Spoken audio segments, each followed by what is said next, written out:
Al-Qaeda merupakan organisasi jihad yang tujuan utamanya adalah untuk mempengaruhi dunia luar terhadap kepentingan Islam.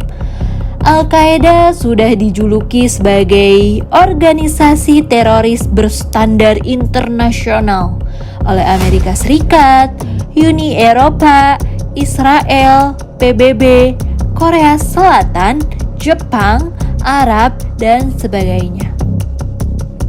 Al-Qaeda dibentuk oleh Osama bin Laden, Abdullah Ajam, dan beberapa sukarelawan lainnya dengan tujuan menggalang kekuatan untuk mengusir Uni Soviet pada Perang Afghanistan. Taliban di Afghanistan. Awalnya, anggota Taliban banyak dari etnis Pashtun yang tinggal di wilayah selatan Afghanistan. Pembentukan Taliban dimulai di pesantren-pesantren yang kebanyakan dibiayai oleh Arab Saudi, yang umumnya menganut aliran Sunni garis keras. Waktu itu, pendiri Taliban menjadi komando pasukan mujahidin untuk mendorong Uni Soviet keluar dari Afghanistan pada tahun 1989, yaitu Mullah Omar. Awalnya, Taliban dibentuk untuk mengamankan negara Afghanistan, tapi di kemudian hari, Taliban malah menjadi sumber ketakutan bagi warga Afghanistan, seperti melakukan pembantaian terhadap masyarakat minor di Afghanistan. Boko Haram. Boko Haram merupakan kelompok teroris yang berbasis wilayah timur laut Nigeria.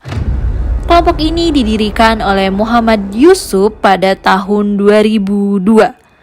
Tahun 2009, kelompok ini mendapat banyak sorotan karena melakukan pembunuhan serta aksi kekerasan skala besar di Nigeria. Asal-usul ISIS. ISIS dalam bahasa Arab, negara ini disebut dengan Daulah Islamiyah fi Irak wa Syam, atau dalam bahasa Inggris ditulis dalam beberapa versi. Ada yang menyebutnya Islamic State in Iraq and Syria, dan ada juga yang menyebutnya Islamic State in Iraq and Al-Sham, atau biasa disebut dengan Negara Islam Irak dan Suriah. Jaringan ISIS di Indonesia. ISIS masih mengendalikan jaringan di Indonesia. Densus telah menangkap 5-6 orang jaringan ISIS di Indonesia.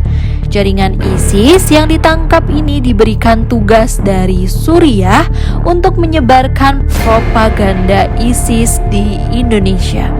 Khususnya, propaganda itu disebarkan melalui media sosial. Mereka diperintah untuk melakukan propaganda yang tadinya menggunakan bahasa Arab, kemudian ditranslate menjadi bahasa Indonesia dan juga ditranslate menggunakan jadi bahasa Inggris, lalu disebarkan melalui media sosial. Mereka masih berdiri meskipun di Timur Tengah mereka kehilangan teritori. Tapi dengan hadirnya pemimpin baru, terbuka jalan untuk membangkitkan eksistensinya kembali. Dampak ISIS terhadap dunia. Munculnya stigma Islamifobia. Islamifobia merupakan istilah yang merujuk kepada prasangka, ketakutan, dan diskriminasi serta kebencian terhadap agama Islam dan Muslim. Pemicu utama timbulnya stigma ini di masyarakat, khususnya masyarakat Barat, sebelumnya tidak terlepas dari munculnya terorisme dari ISIS yang berlandaskan ajaran Islam. Munculnya paham radikal yang menyimpang ini muncul akibat beberapa oknum yang menyebutnya penanggulangan paham radikal terorisme yang mengatasnamakan agama. Padahal paham tersebut sangat melenceng dari yang diajarkan dalam kitab umat Islam, yaitu Al-Quran. Upaya penanggulangan terorisme yang dilakukan pemerintah merupakan langkah upaya penyelamatan untuk melindungi nilai-nilai Islam dari hal yang menyebabkan terkotorinya ajaran agama Islam oleh teroris atau ISIS itu sendiri.